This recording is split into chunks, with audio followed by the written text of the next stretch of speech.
Hello and welcome back to my channel, Craft Time by Casey. I am Casey, and today this is the beautiful pendant necklace that I will be making. Most of the components came from Sam's bead box for the month of September 2023. And I'm also using the clasp that I received in my order from BB Craft.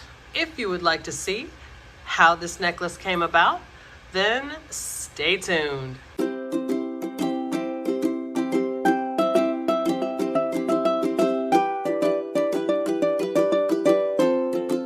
I'm going to start with the tools that I will be using. I have 2 sets of chain nose pliers, 1 set of cutters, 1 set of crimping pliers, and 1 set of industrial cutters. And I want to briefly mention my tool set. It is the Casual Comfort tool set, and as the name suggests, these tools are very comfortable to use. They are very high quality, very well made. But for me, it has always been the size of these tools. They just seem to be made for adult size hands. For whatever reason, a lot of times online or in the stores, jewelry making tools will be much smaller. And as you can see, the grips on this one are a little bit larger as well. I really can't imagine going back to using any other tools. So I will have my tool set linked in the description box below, along with everything else that I used that did not come from the bead box. And the chain that I will be using, I will also have this link down below. As you can see right here, I have 2 lengths of this chain that are approximately 6 inches long. And I absolutely love this chain. It comes in 6 of the most common finishes, and I also think it is just really pretty. I will also be using 49 strand bead along wire in the color Bright, which is this silver color. And I know you can see all these bronze finishes, but once you see everything put together, you won't even be able to tell the color of the wire. And I usually get the 100 feet because I go through it so quickly. I will also link down below the opening video I did for Sam's bead box, and it will have a detailed description of every bead that I used that came from the box, including the focal pendant. From my own stash, I'm using spacer beads, bead caps, a pinch bail, and of course all of the findings. I have wire guardians, crimp tubes, crimp covers, and some jump rings. I'm also using the lobster clasp that I received in my BB Craft order. And as you can see right here, it is the bronze finish. And it came in this container here of the 6 most common finishes. And it also comes with jump rings that match. I am using one of the bronze ones. And if you've been in the jewelry making hobby for any length of time, then you would definitely recognize good quality materials as opposed to cheap materials that tend to not work or fall apart. And what I have found when I place orders on BB Craft is that their stuff is good quality materials. I know that if I'm using their products such as these clasps here, I don't have to worry about it. I don't have to give it a second thought. It is for function, and I know it's going to function very well. So I have already cut a length of wire. It's about 12 inches. And here's how I started. I put on my crimp tube, jump ring, wire guardian. I'm going to put it through one side, wrap it around and put it through the other. And then I want to get that jump ring up in the wire guardian and pinch it closed with my fingers. And I'm going to put both ends of that wire through the crimp tube. I'm going to pull on that longer end because I don't need the tail quite that long. I'm going to spread across that wire just like that. I don't want the wire crossed underneath that crimp tube. And then I'm going to go in with my crimping pliers into that second divot and give it a good smash. Get that taco shape, turn it on its side, go into that first divot, give it another smash. And then I'm going to go in with that flat part on the end and give it the final smash. And that way it's nice and snug. And I'm going to take that crimp cover and place it right on top of that smashed crimp tube, just like that. And then flip it up. And I'm going to go in with my chain nose pliers and give it a gentle smash. And I'm going to go front to back on that crimp cover to make sure it has that round shape. Just like that. So that is how I start the end of the strand. And now it's just the order of the beads. So I'm gonna start with these clear beads with the gold in the center, and then I have a 3mm spacer in the middle. I'm gonna push them down. And I want that tail to go inside the first couple of beads. Just like that, and then you can see how that crimp cover gives the illusion as the first bead. And the next two are the emerald fire polished with that bronze wash on top. Of course, I have that 3mm spacer in between. This is what we have so far. And then I have the larger 5mm spacer bead and the flower bead cap. Bead cap facing up, and then these beautiful emerald beads. Bead cap facing down. Just like that, and then I'm gonna do this exact set one more time. All right, here's what we have so far. And then a 5mm spacer with the larger clear with gold fire polish bead. And then I have these large star-like bead caps.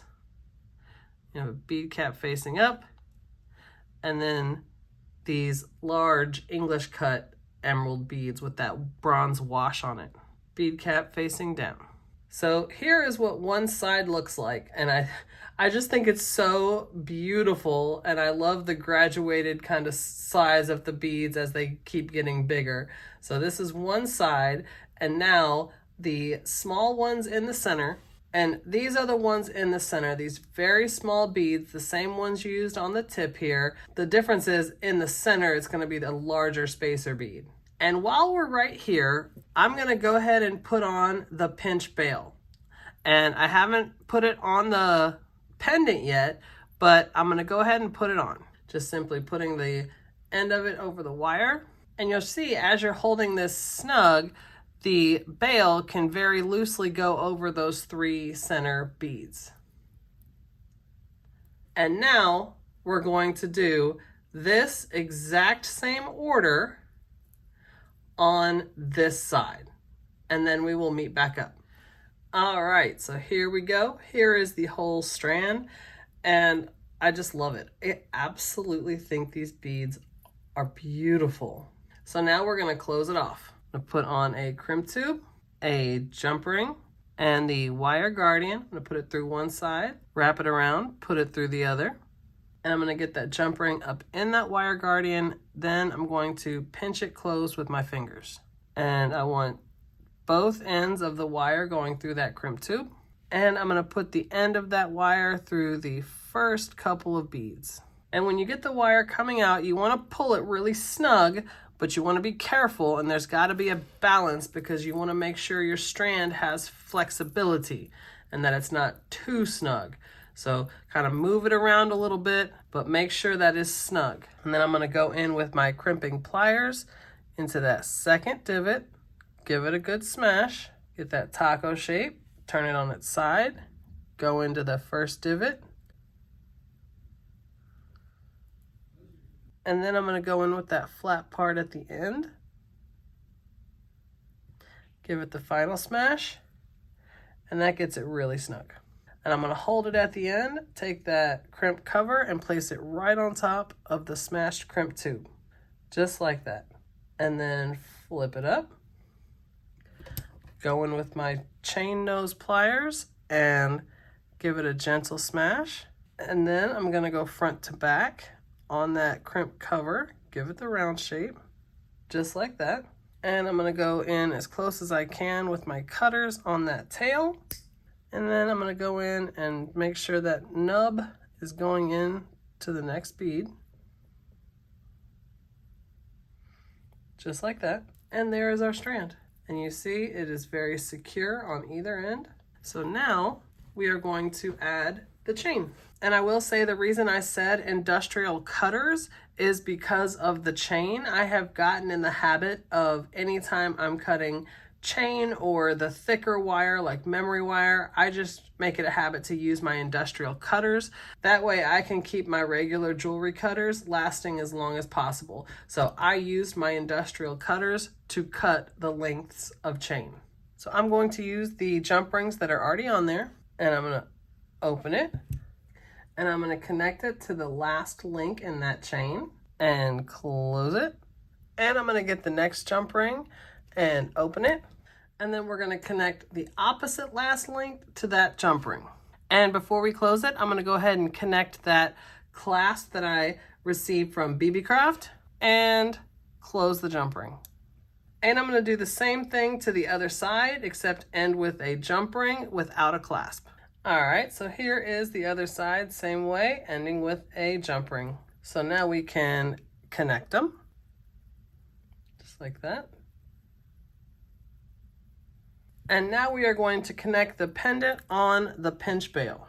So I'm going to take both ends of the bail with my chain nose pliers and open it and connect it on that pendant on either side. And you can pinch it closed with your fingers, just like that. So here is that just absolutely gorgeous pendant. And I think this is so pretty, and it is finished. I will set it up on my display so that we can see it better. All right, so here it is, and I have to say, I think it is absolutely beautiful. I love that huge square stone pendant. I didn't do a lot to it because I think it just stands on its own. I love the different markings on it. And of course, all of the beads from this month's Sam's Bead Box. I love, love, love the different shades of green and emerald with that bronze wash. I just think it is so, so pretty. And of course, I turn it around really quick to show that clasp from BB Craft. And I have to say, I really use their products and almost all of the products I order from BB Craft. I just use them with confidence, and I know that I don't have to worry about them once I put a piece together. It is going to last, it is going to stand up. They're just high quality products. And of course, back to the front, I just think this is so nice and just so, so pretty. So if you like this video and you want to see other videos just like this, go ahead and hit that subscribe button down below and give me a like. Leave a comment. I absolutely love reading my comments. You guys are so, so kind, and I definitely look forward to seeing you in the next one. Bye.